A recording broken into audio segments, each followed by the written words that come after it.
عارفين إن أمنا العذراء والطفل يسوع لما عدوا جنب معبد فرعوني في الشرقية للإله باستيت رمز القطة اترعبت.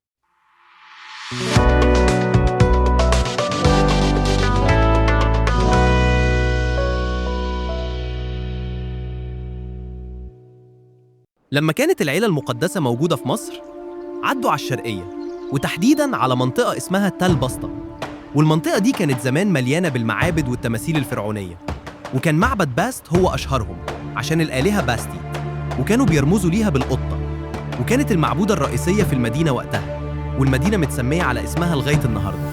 وكان المعبد ده مليان بتماثيل ضخمة جداً للآلهة القطة، وكان شكلها مرعب. وأول ما العيلة المقدسة دخلت تل بسطة ومشوا فيها شوية، كانت أمنا العذراء شايلة الطفل يسوع على إيديها، وأول ما الطفل يسوع بص على تمثال القطة باستيت، القطة اترعبت، وفوراً راس التمثال اتكسرت وبدأ المعبد ينهار. وتاني يوم لقوا كل تماثيل المعبد راسها متكسرة، وفضلت الناس تسأل ومستغربين إيه اللي حصل بالظبط، لغاية ما عرفوا إن في طفل وأمه دخلوا المكان ده. ومن ساعتها بدأت رحلة مطاردة غريبة جدا، وبركة الست العذراء هنعرفها في الحلقات اللي جاية.